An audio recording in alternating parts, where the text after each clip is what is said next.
They didn't vanish. They were taken, not by aliens, not by nature, by something far more terrifying, something that keeps records. If you're hearing this, you're already too close, because what I'm about to reveal has never been in the newspapers, never spoken on the pulpit, and never taught in any history class. Not because it wasn't true, but because the people who knew it were either paid to forget or disappeared trying to remember. But before start this story, please like and subscribe to my channel, and don't forget to press the bell icon. In the late autumn of 1781, on the edge of the Pennsylvania frontier, 5 families simply ceased to exist. No bodies, no fire, no migration. Their food still on the table, their animals unfed, their chimneys cold. The only evidence left behind were sealed cellar doors, hammered shut from the outside, and a single symbol carved into each threshold, a circle split by an inverted cross, surrounded by 12 notches. The local pastor called it blasphemy. The sheriff said it was theft gone wrong, but neither of them stayed in town more than a week after. What if I told you this wasn't a single incident? That between 1781 and 1864, over 63 families across the early American colonies vanished the same way. No sign of struggle, no explanation, no real investigation. Just silence, sanitized silence. You see, history is curated. And this history, it was buried under 10,000 layers of scripture, bureaucracy, and fear, but not all the records were destroyed. A few pieces survived: confiscated diaries, blacked-out census pages, a locked ledger buried beneath a Masonic lodge in New Hampshire with this handwritten inscription: "They were not taken by force, they were taken by agreement." This is not about superstition. This is not about folklore. This is about consent. The kind of consent no sane man would ever give, unless something far older, far darker, and far more persuasive than any devil whispered into his children's dreams. Tonight, we open the door they tried to seal. We follow the signs. We name the unspoken. Because once you see how deep this goes, you'll understand. These families didn't disappear. They were collected. And the collector still walks among us. The government archives don't mention them. Church records pretend they never existed, but the land remembers. You can still feel it in the bones of the forest, in the rotted fences half swallowed by moss, and in the stone foundations that go nowhere. Homes without roofs, without stories, without names. I found one. Or rather, it found me. Outside Marienville, Pennsylvania, July 12th, 2023. I wasn't looking for anything. Just a hiking trail. But I saw the shape carved into a birch tree, almost gone to time. The circle. The inverted cross. 12 notches. My skin reacted before my brain did. Cold sweat, ringing ears. A whisper so faint I thought I was imagining it. We stayed willingly. I followed it. Down a slope into a gully overgrown with nettles and silence. That's where I saw the cellar door. Not wood. Not iron. But something in between. Burned shut. The ground around it cracked like dried skin. Someone had tried to keep something in, or keep something out. But the real horror wasn't the door. It was what lay beside it. A child's shoe still tied, weathered but untouched by rot. And beside that, a coin, not minted by any known U.S. Treasury. No markings, no denomination. Just a face with no eyes and a crown of branches. I took a picture. By the time I looked again, the coin was gone. I hadn't moved, but the space where it lay pulsed like breath. These aren't disappearances. They're offerings, recurring, cyclical, coordinated, and somehow permitted. Look deeper into county archives from the 1800s and you'll find entire communities whose existence is only recorded in land disputes. No births, no deaths, just one final entry: estate dissolved by absence. This isn't random, it's ritual, and someone knew how to make it legal. Think that's a coincidence? Think again, because the further you go, the clearer it becomes. These families weren't erased, they were transferred. And the ledger, the one hidden in New Hampshire, lists a name older than any American township, a name that appears every 13 years next to the symbol Ashcroft. You've never heard of it, but it remembers you. Keep listening. We haven't reached the gate yet, but I think it already sees you. I brought the symbol to an archivist once, someone who specialized in pre-colonial iconography, mostly European, some indigenous. When I sketched it for him, just pencil on torn napkin, his face changed. He didn't speak for a full 30 seconds. Then he folded the napkin in half without looking at it, and told me in a voice so low I barely heard, "You didn't draw this. You remembered it." He refused to explain, refused to take the napkin, locked his office, and left me sitting there like I'd spoken a spell. That night, someone followed me. No face, no words, just the certainty of being watched. Steps that stopped when I stopped, shadows that shifted against logic. When I returned home, the napkin was already on my desk, folded, burned at the edges, and marked with a second symbol on the back, an hourglass with no sand inside.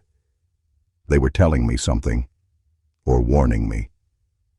The Ashcroft name had surfaced before, in 1793, in the journals of a Dutch missionary stationed near the Hudson River. He wrote of a group who practiced ancestral division, removing entire bloodlines from the land to cleanse its memory. He called them the unchaining hand. He said they did not kill, they emptied, and then he vanished. His final sermon ended mid-sentence. No burial record, no obituary, just silence, again. And always the same echo.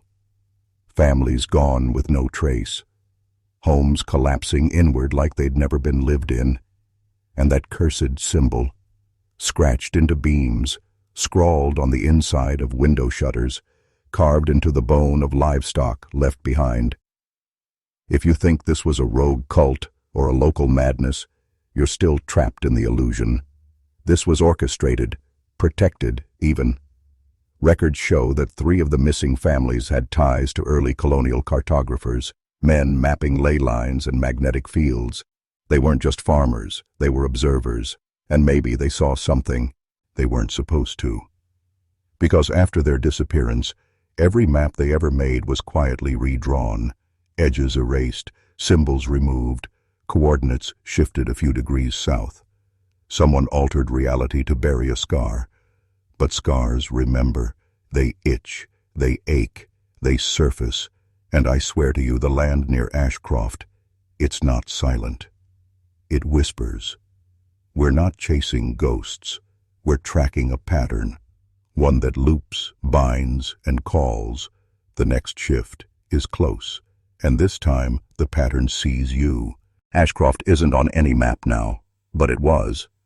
Once. In a 1784 ledger of surveyed Pennsylvania settlements, there's a faint, hand-scribed entry. Ashcroft Hollow, S to 1769, dissolved 1781. That's the exact year the first 5 families vanished. I tried tracing the records, county archives, old cartographic indices, tax rolls, but it's like the town was surgically removed. No birth certificates, no land deeds, no burial logs, except one. A weathered tombstone in a private graveyard behind a collapsed church in Ridgeway.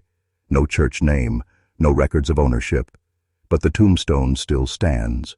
Carved in stone it reads, "Here lies Ruth Callan, the last to leave Ashcroft. May she be forgotten." Not remembered.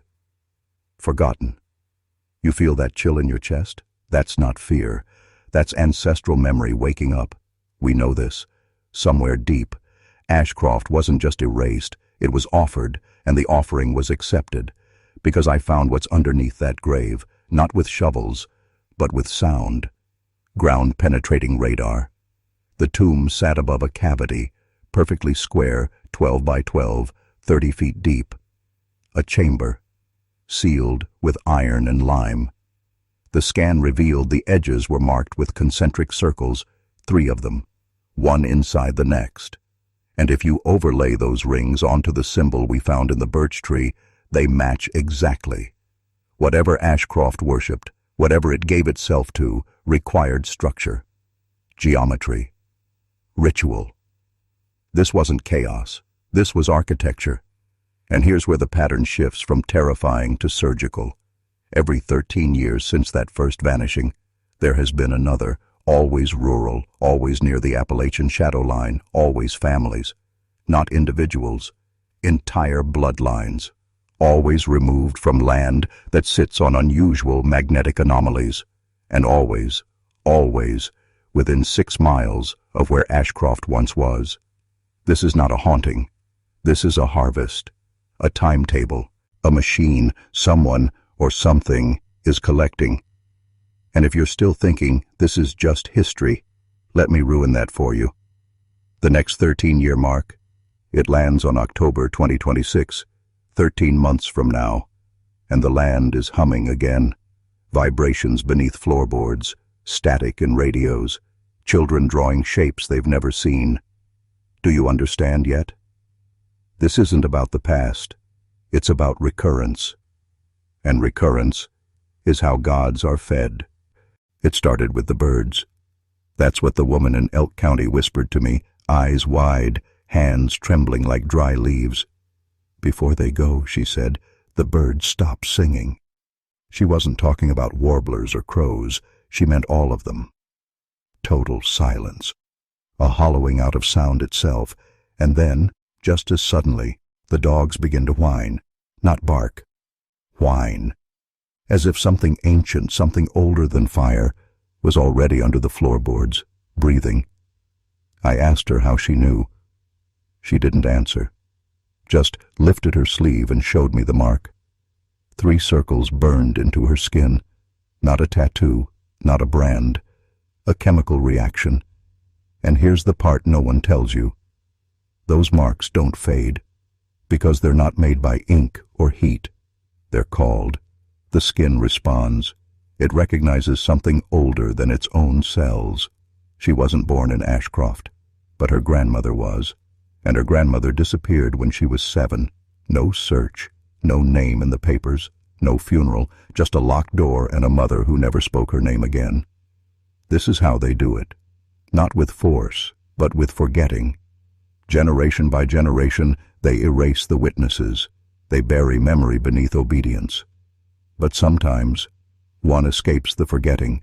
One keeps the stories alive in a feverish whisper passed down like a curse.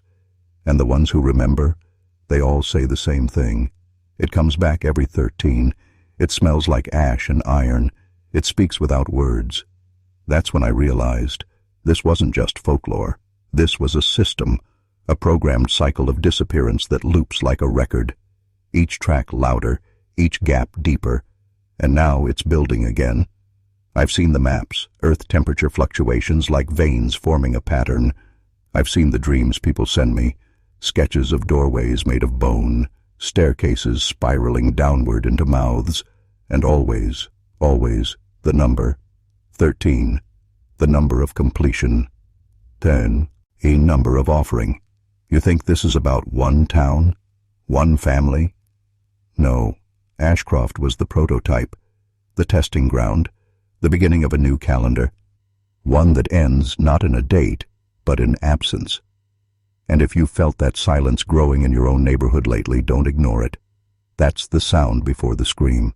The old Elk County Records Office doesn't officially exist anymore. The building was condemned in 1983 after a mysterious fire gutted the West Wing. But what burned wasn't wood or drywall. It was proof. Entire family registries, birth logs, disappearance reports, ashes. But not all of it. In the sealed sub-basement, behind a cracked steel panel and 6 inches of moldy insulation, I found the true archive. Water-damaged, handwritten, dated back to 1841. And there, in jagged cursive, repeated every 13 years, a list of surnames, the same ones carved into the stones in Ashcroft Cemetery, the same ones found etched under children's beds in coal dust and soot: Whitcomb, Danvers, Elroy, Wren, and at the bottom, circled in dried blood, removed by rotation. What rotation? What system? I flipped through more pages, clippings of dreams recorded by a town priest, a census worker's journal describing children who do not speak and do not age, an engineer's sketch of a machine powered by absence, a paradox generator made of wooden gears and human teeth.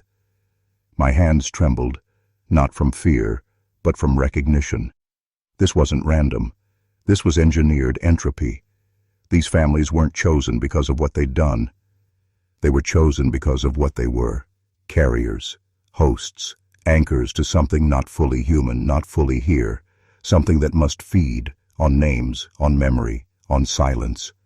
That's why their homes still stand but are always cold. That's why no neighbor recalls their voices, only their curtains. That's why every missing family left their dinner uneaten, because the moment comes not with violence, but stillness, a rupture in sound. Then light folds in on itself like wet cloth, and then nothing, just empty space where breath used to be. The archive had one final page, nailed shut to a rotting plank. I pried it loose and saw a warning etched with bone. When the 13th cycle, it reaches its 33rd minute, they walk again. What terrified me most wasn't the words. It was the signature beneath it. M. Elroy, recovered survivor, survivor. That means someone came back. That means the door still opens. Both ways. I kept that last page in my coat pocket as I walked out of the archive, but something had changed. The sun outside was higher than it should have been, hours higher. My phone was dead. The road out of town, the one I took to get here, now looped endlessly around the old graveyard. 4 times I passed the same toppled cross, the same crow perched on a rusted sign that read, "Population 0." I wasn't stuck in Elk County. I was inside its memory. That's what the files hinted at. The town itself was a looping event, a recursive echo of the moment before a disappearance. Families don't vanish. They're absorbed, retained, replayed. That's why no new construction lasts here. That's why no one who moves in remembers when they arrived. They become part of the system, part of the machine. I walked back into town, retracing the path of the last recorded disappearance. The Wren family, 1923. Their house still stood at the corner of Hollow and Brickell. The windows were blacked out, the chimney intact but unused. Inside, it was colder than the outside air by at least 20 degrees. The kitchen table was still set. 3 plates, half-filled glasses, a fork still upright in mashed potatoes. No dust, no rot, just preservation. Like a museum exhibit frozen mid-breath. I stepped into the living room and saw something I hadn't expected. A mirror. But it didn't show me.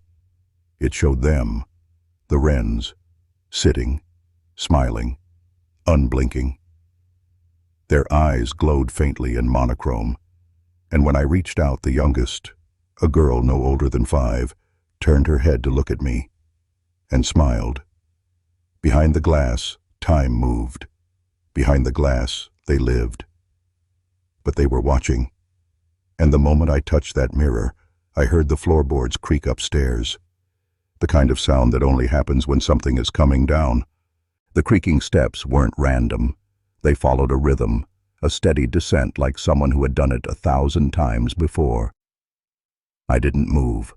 I couldn't. Every instinct screamed to run, but something deeper, some buried compulsion, held me there.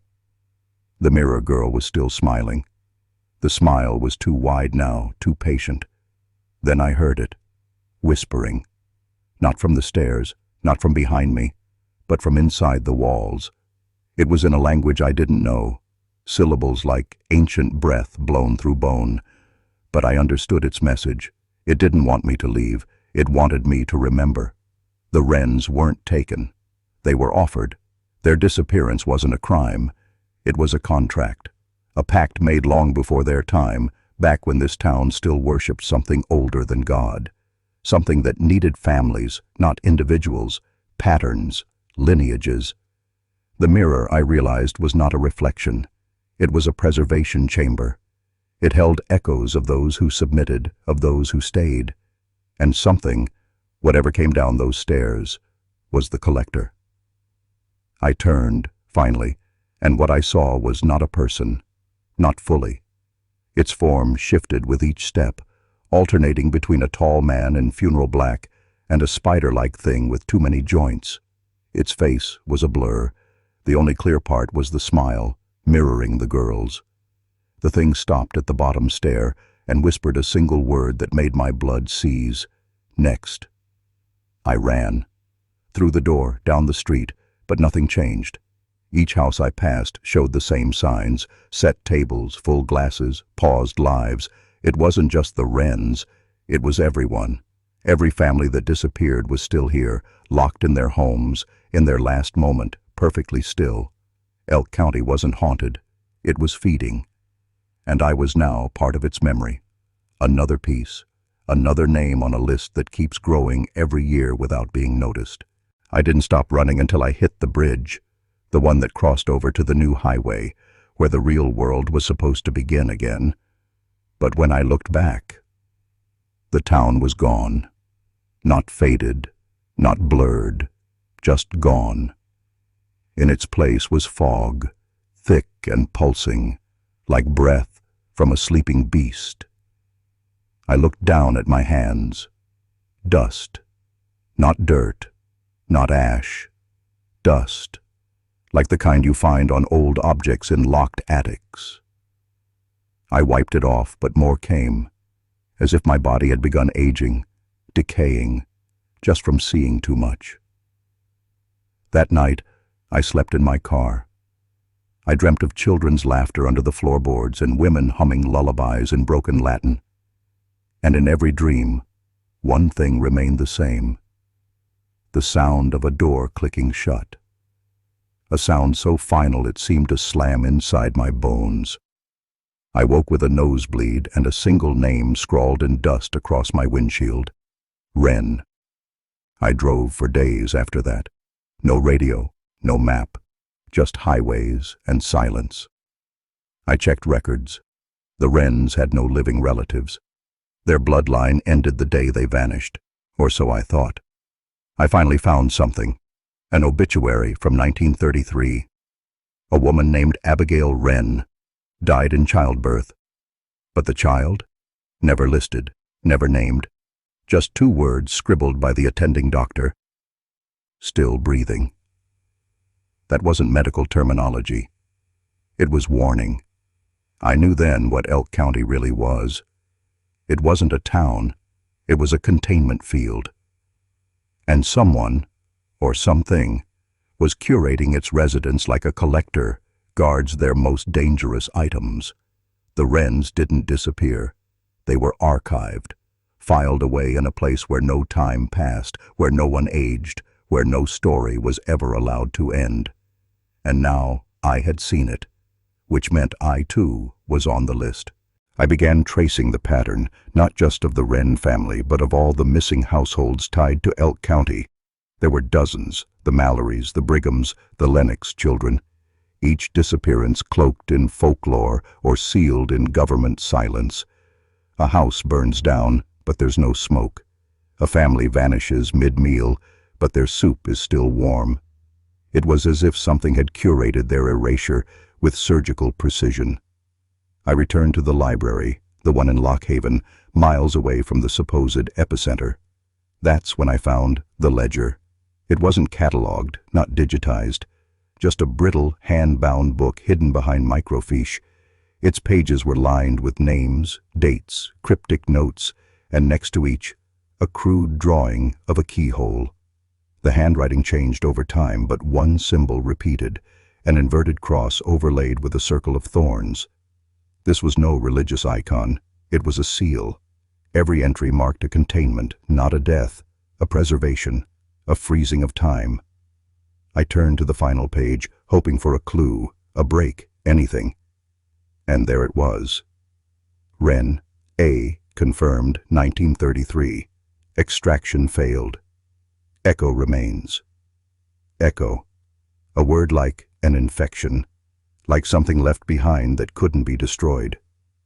I asked the archivist about the book. She stared at me for a long time as if I were speaking through glass. Then, quietly, she locked the door behind me and whispered, "You shouldn't have seen that." Her hands trembled. "They come when you read their names out loud. They think it's permission." I didn't ask who they were. I didn't want to know, not yet. But I took a photograph of the page. Later that night, I saw a second name scribbled below Wren's. Mine. That night didn't end. Time didn't move like it should have. The sky outside my motel room was black at 2 a.m., black at 4, black at 6. I kept checking, and the street outside had changed. No cars, no wind. Even the blinking traffic light at the junction stayed frozen on red. The photograph of the ledger page sat on the table beside me, but in the image, my name was clearer than I remembered.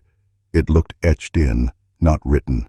The lines were deeper, angrier, as if something wanted it there. I took another picture, same thing.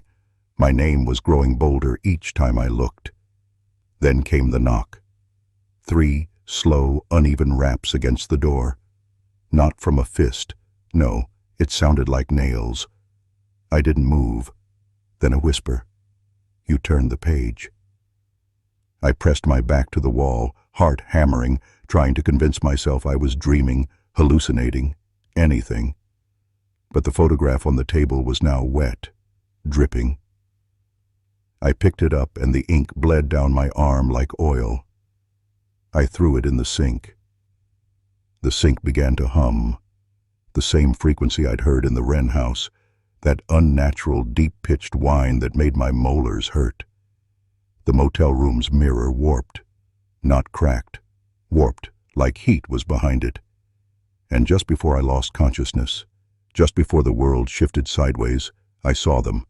3 figures standing where the reflection should be, dressed like men from a different century, blank faces, mouths not mouths, just lines that hummed. One reached toward the glass, and the mirror didn't resist. They could pass through. And that's when I understood. The families didn't disappear. They were taken, not by men, but by something wearing human shape, using human names, sealed into places we forgot. Echoes preserved for some unseen ritual still unfolding. When I came to, it wasn't morning. It was some kind of in-between, gray light leaking from the corners of the motel blinds, but no sunrise. I touched my face and it felt cold, like I'd been left outside. My clothes were damp. The mirror was cracked now, not warped. And the sink, dry as bone. The photograph I'd thrown away, gone. In its place, a slip of brittle paper, folded once, left deliberately. I opened it with shaking hands. "Wren, Harper, Maddox, Whitworth, you are next." That handwriting, I recognized it. From the ledger, from the wall of the Wren cellar. Always the same ink, same jagged script, as if a machine was doing the writing through a human hand. I packed my things in silence. The motel clerk was gone. No one in the office, lights off. I left cash on the counter. As I walked to my car, I looked back at the motel. No vacancy sign flickering, yet the entire lot was empty except mine. As I pulled onto the road, I passed a sign I hadn't seen the night before. "Welcome to Derryville, where the past lives on." Derryville wasn't on the map. It wasn't in my GPS. I drove for hours. The trees never changed. The road signs vanished. Gas tank stayed full. My cell showed no service. Time had bent around me like a noose. I wasn't in the real world anymore. I had followed the disappearing families too deep, and now, like them, I had entered the fold, a stitched gap in reality that someone or something was carefully maintaining. This wasn't about families. It wasn't even about disappearances. This was a ritual of containment. Anyone who learned too much was swallowed. But unlike the others, I still remembered my name. That meant I had one chance, one exit, one crack in the mirror they hadn't sealed yet. I should have turned around.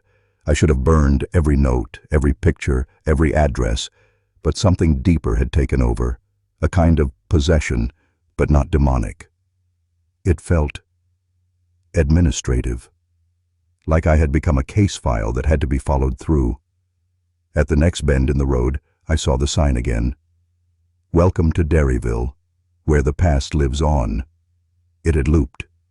Same pothole, same gnarled oak beside the highway. My odometer hadn't moved. I pulled over, stepped out, and screamed into the woods. No echo. The air swallowed sound like a vacuum. That's when I saw the others, standing among the trees. 5 figures, all in black, motionless. Their heads tilted slightly, as if studying me through veils. They didn't speak. They didn't move. But I felt my memories flicker. My sister's name, gone. My childhood address, blurred. The figures were feeding or editing or both. Every time I looked at them, a piece of me dissolved. This was how they did it. Not violence, not kidnapping, just erosion. That's why no one remembered the missing families. They weren't just disappeared, they were redacted, erased in increments like data pulled from a broken drive. I ran back to my car, locked the doors, but the figures didn't follow. They didn't need to. They'd already planted the idea in my head. You don't belong to yourself anymore. You've been opened like a document, and now you're being rewritten. I didn't sleep that night. I drove to a gas station 5 towns over, shaking, sweating, buying coffee I couldn't taste. I watched people interact normally, pay for fuel, chat about the weather, live like the world hadn't cracked open beneath them. But when I asked if they knew about Dairyville, the cashier's smile faltered. Just slightly. Her eyes twitched. Microseconds of hesitation, like a program encountering corrupted data. She muttered, "That town's closed," and rang up my total without looking me in the eye. That phrase stuck with me. Closed. Not destroyed, not abandoned. Closed. Like a file in a cabinet. I started wondering if Dairyville had ever officially existed. I went online, searched local records, archived maps. Nothing.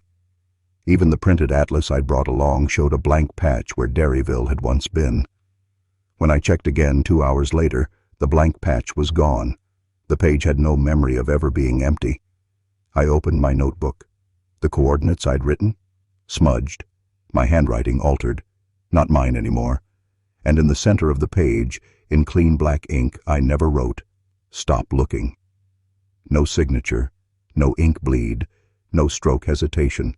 Just perfect mechanical writing, like it had always been there, like it had come from inside the paper. I had to know who, or what, was erasing Dairyville.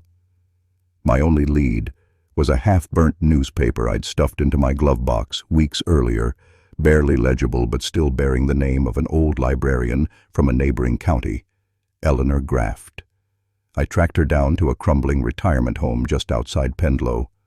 Her room smelled like dust and mothballs, but when I mentioned the town, her pupils dilated as if she'd heard the name in a dream.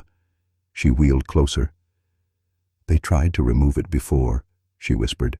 1953, then again in 1979, and again, and again.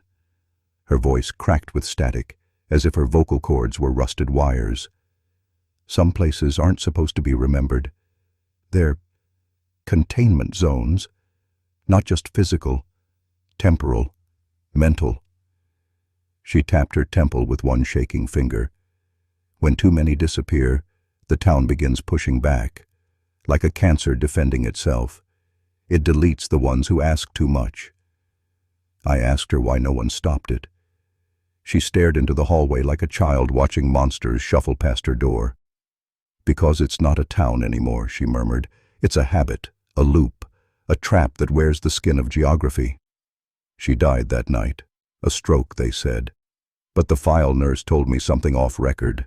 Eleanor had been catatonic for 19 years. She hadn't spoken a word to anyone before I came in. I didn't sleep that night. Eleanor's words looped in my head like a cursed phonograph. A trap that wears the skin of geography. I opened every file I had, redrew maps by hand, layered satellite images from different decades. Something had shifted. The roads leading into Derryville moved over time, not expanded, moved. Slight degrees here, entire reroutes there. Each time someone vanished, the town grew quieter, and the terrain less familiar, like it was rearranging itself.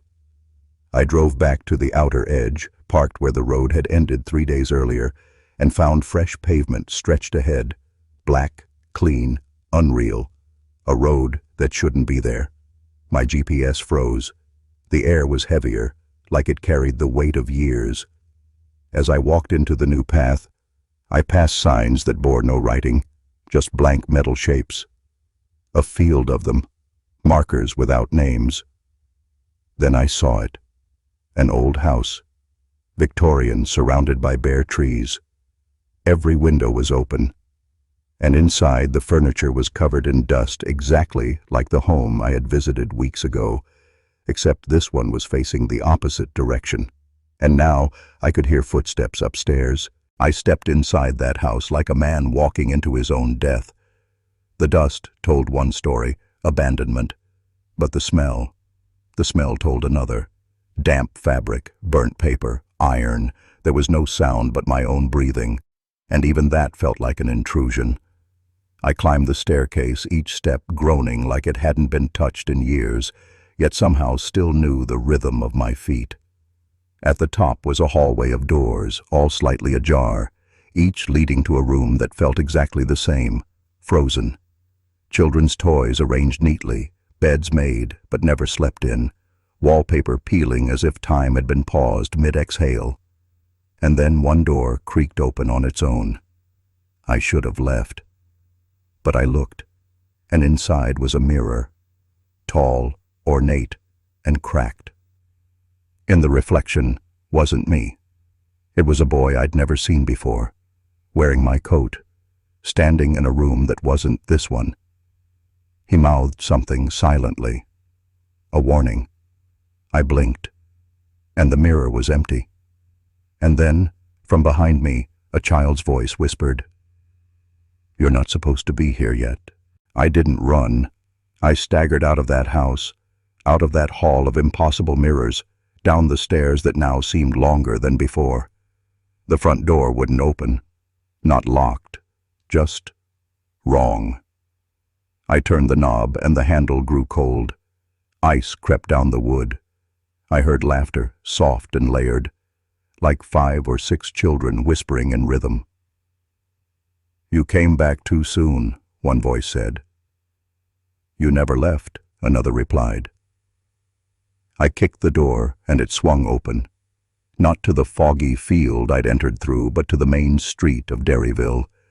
Except this Derryville looked restored.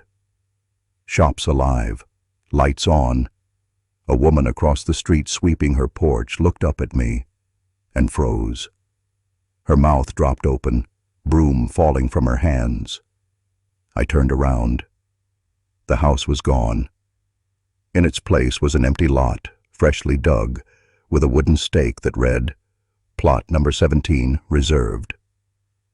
The sky above me had turned a shade too dark for the hour. A bell rang in the distance, not from a clock tower, but from underground.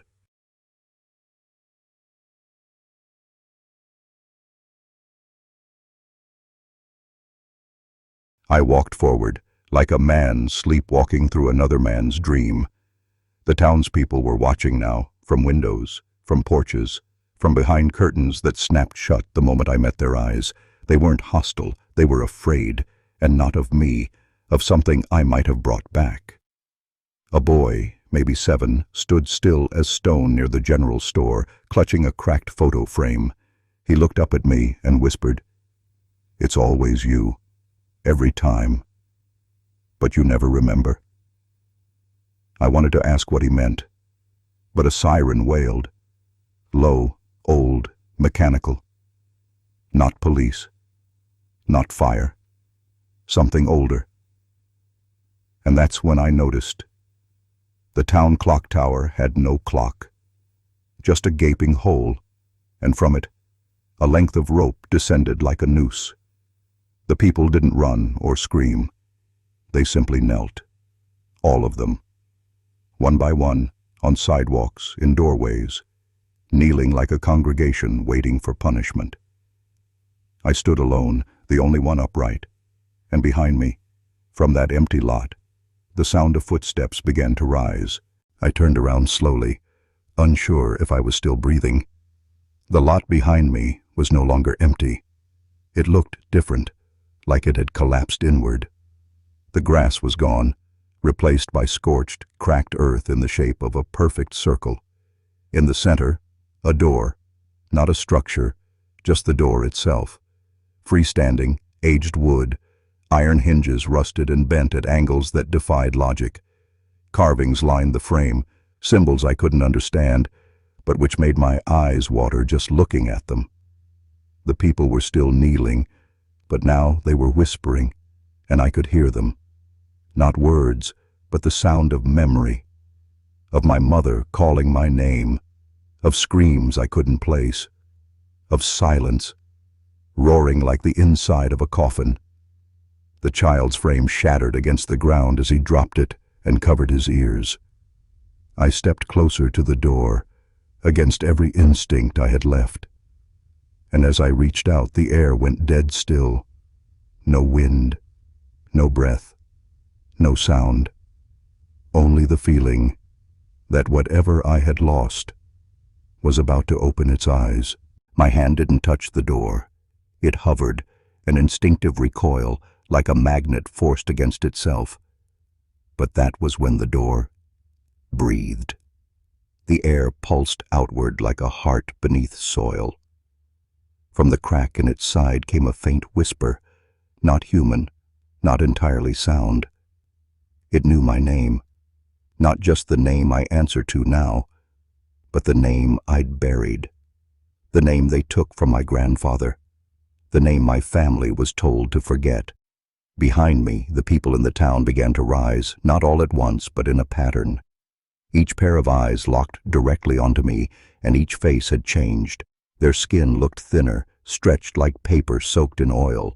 Their teeth were not teeth. Their mouths remembered too much. One by one, they walked toward the door, toward me, not to attack, not to speak, just to witness. The door creaked louder, peeling itself open by fractions. Inside wasn't darkness.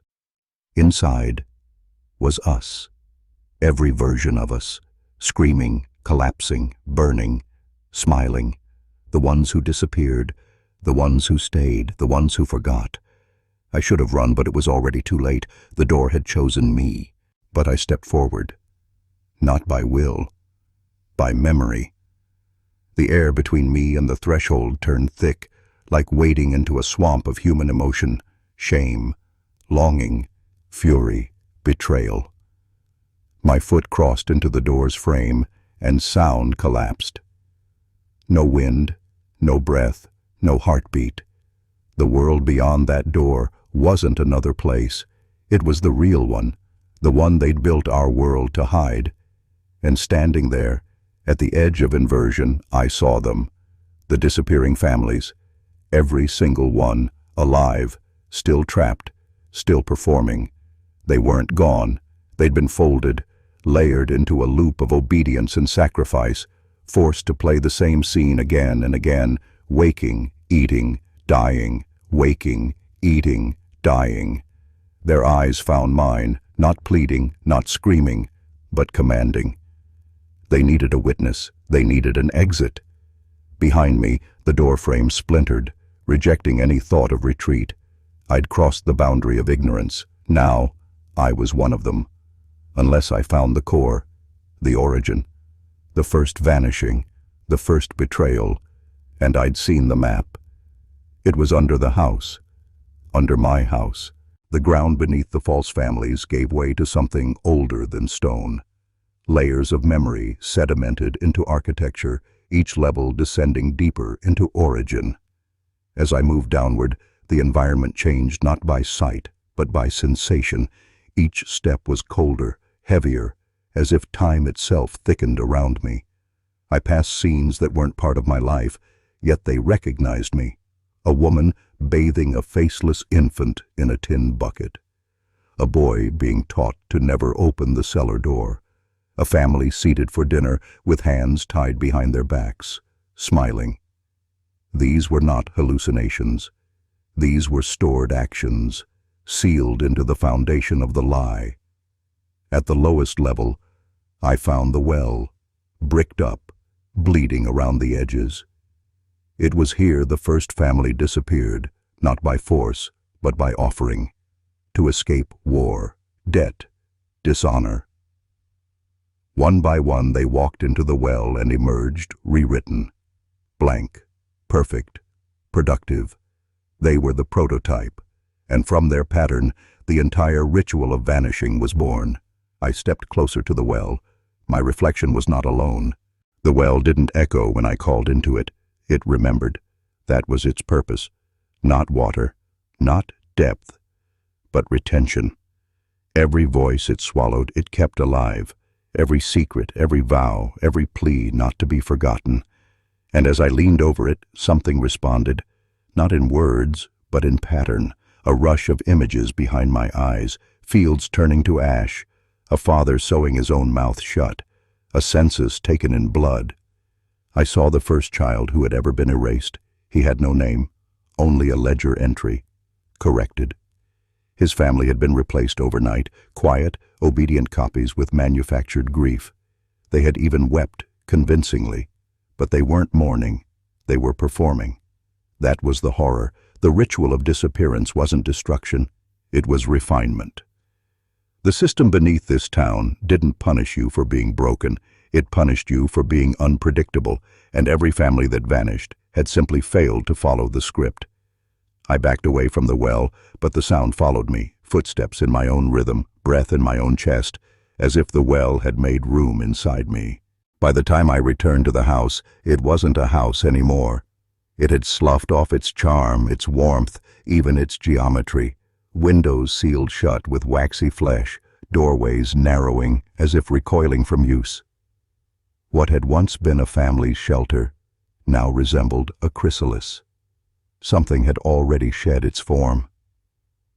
But in the attic, I found the remains of their last attempt to be remembered. Rows of paper dolls, each hand-cut, each labeled with names I had never heard but felt intimately. Caleb, Imogene, Thatcher. They weren't art. They were warnings. Tiny effigies curled in the fetal position, stained with rust-colored tears. I realized then the attic had once been a nursery. Before it was a holding pen for memory. The floorboards moaned as if they bore the weight of 50 years of vanished children. But it wasn't just their absence that haunted the space. It was the correction of their narrative. These were not lost lives. These were revised ones, edited out by some force that saw legacy as a threat. As I stepped backward, one paper figure flaked apart under my heel, and for a moment I felt the sharpness of its cut-out mouth whisper, "You're next." I didn't leave the attic, not because I couldn't, but because something in me knew I wasn't meant to walk back down. The steps looked the same, but their angles were off, as if they'd been measured by memory rather than architecture. And the air, thick with the scent of scorched paper and pine sap, refused to circulate. That's when I heard it. A faint rustle. Not footsteps. Not breathing. Something more deliberate, like pages turning in a book that no longer existed. From the far end of the attic, behind a crumbling dresser and a nailed-shut window, I saw it. A hand-carved trunk, ornate and out of place, marked with the Maddox sigil. 3 interlocking crows. The same symbol I'd seen on every missing persons notice buried in the county archives. I lifted the latch with a shaking hand. Inside, not bones, not toys, but letters. Hundreds, maybe thousands. Each envelope addressed to the same 5 family names, each stamped, sealed, and never sent. I opened one. It read, "We are safe now, but not the way you think. We were chosen to remain while the world forgets. Do not try to find us. It will find you first." I looked closer. Each letter was signed by someone who was supposed to be dead. My breath caught in my throat as I leafed through letter after letter. Names I had heard only in whispers at family reunions, names etched on long-forgotten tombstones. But the handwriting, it was recent, fluid, unshaken, as if these people, these vanished ones, had never aged, never struggled, never truly left. One envelope at the bottom was sealed in black wax, stamped not with the crows, but with something far more ancient, a spiraled eye surrounded by 13 dots. Inside was a single page, no greeting, no farewell, only coordinates, and 4 words that felt heavier than the whole house. You were always one. I didn't move for hours. Outside, the town still slept under a sky that had lost all color. But inside that attic, something else had awakened, a memory not mine, a calling not chosen.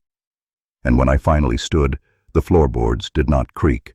They sighed, as if relieved I'd accepted what I was never meant to find. Downstairs, the furniture had shifted. The portrait of the Maddox matriarch now hung crooked, her eyes no longer looking out but in. I was being reabsorbed into something older than the bloodline. The walls pulsed faintly, alive with heat, and as I stepped outside, the sun was no longer in the same place it had been. Time had hiccuped, and no one noticed but me. The next morning, or what I assumed was morning, the birds did not sing. The town's clock tower stood still, hands locked at 3:17, the exact minute my grandfather disappeared in 1949. A man passed me on the street, face eerily familiar, clothes 2 centuries outdated, skin waxy like it hadn't felt sun in decades. He nodded once, slowly, as if recognizing something behind my eyes. I tried to speak, but my mouth formed no sound. In my pocket, the letter with the coordinates felt hot, pulsing. I followed its pull like a dowsing rod toward a stretch of forest the locals never spoke about, the kind of place left off all maps. Every step I took, the world grew quieter. Trees bent subtly in my direction. The wind whispered in tongues long buried. Finally, I reached the clearing, and there, hidden beneath layers of moss and bone-colored stone, was a circular hatch, sealed in iron, carved with the same spiral eye. My hand moved on its own. It opened with a hiss, not of air, but memory. The scent that rose up wasn't rot. It was childhood, my father's cologne, my grandmother's rosewater, and something else, something mine, though I'd never known it. I climbed down into the darkness, and as the hatch shut above me, I didn't panic. I remembered. The tunnel wasn't built by human hands. The walls were impossibly smooth, cold like polished obsidian, but softer to the touch, as if the passage had grown from beneath the earth rather than being carved into it. I walked for what felt like hours, though the air never changed, and my footsteps made no echo. Faint etchings lined the walls, grotesque figures with missing faces, limbs twisted in spirals, always gesturing inward. The deeper I went, the louder the silence became. Then I reached a chamber, vast and circular, lit by no source I could see yet, filled with a dull white glow. In the center stood a table, and around it, chairs. Empty at first glance. But as I stepped closer, the air warped. The chairs weren't empty. Each one held a person frozen mid-motion, eyes wide, mouths agape, clutching faded letters in their hands. My breath caught. These were the missing families. Their skin had not aged, nor decayed.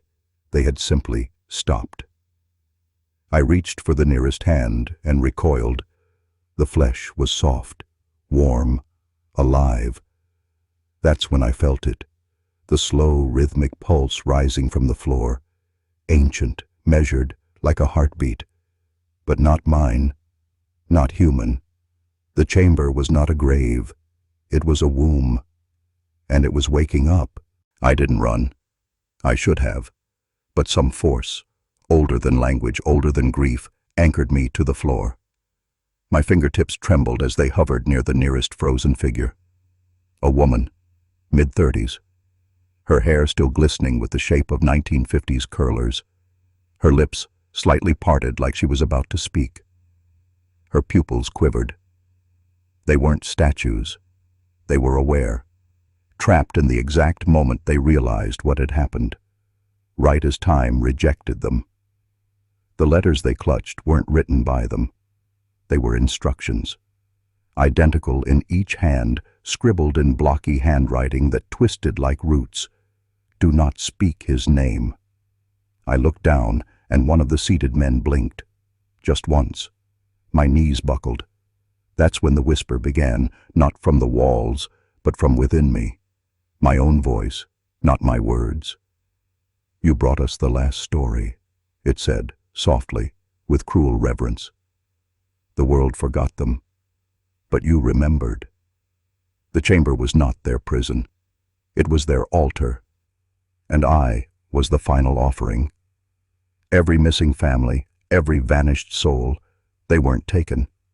They were preserved, collected, remembered too clearly, and by remembering them, I had entered their timeline. I wasn't the visitor. I was the last to arrive. I was the one they had been waiting for. I could feel it now, the slowing of my own breath, the unnatural rhythm syncing with the silent choir surrounding me. My heartbeat matched theirs, not a beating drum, but a ticking metronome. Perfect, hollow, timed. They weren't breathing anymore. Neither was I. And yet, I was alive, or something close to it. Every instinct screamed to fight, to tear at the letters, to shout their names in defiance. But even my thoughts now felt translated, as though filtered through a memory that wasn't mine. The whisper returned, and this time it was many voices layered together, echoing through bone and blood.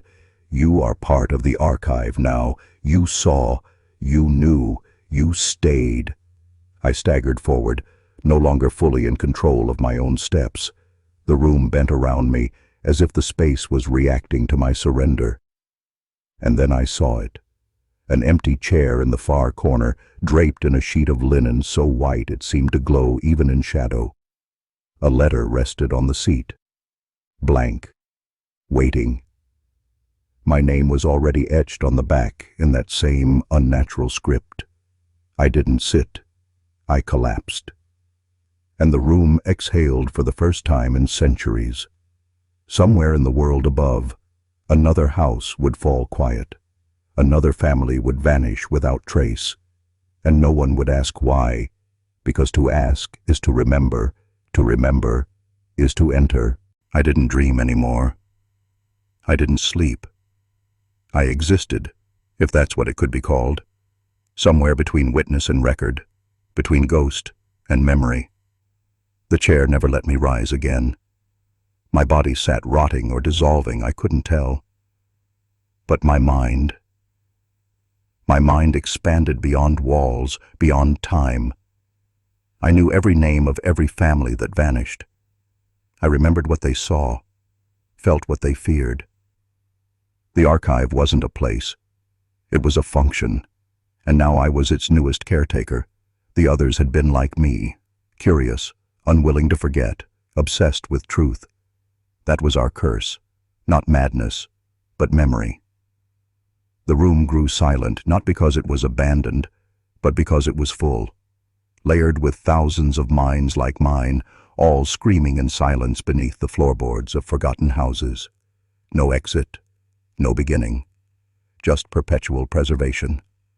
And those who searched for us, those with good hearts and trembling hands, they'd find nothing. Because once you entered the archive, you didn't vanish. You simply changed addresses. You became the record. You became the warning. And no matter how much you screamed from behind the letter, the world would never hear it. Because it doesn't listen. It never did. The final truth came without warning. A name whispered in a dialect older than speech, carried through a breathless draft in that room where no air moved. It was my name, not as I knew it, but as it had always existed, buried beneath every life I'd ever lived. The archive had no author. It had no builder. It had no master.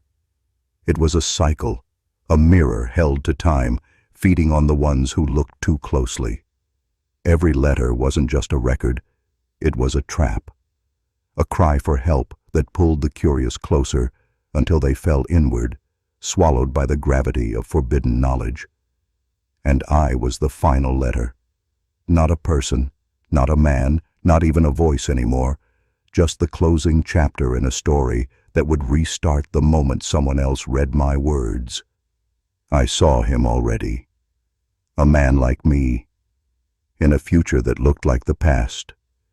He stood on a dusty porch, the envelope trembling in his hand, addressed by a stranger he once trusted.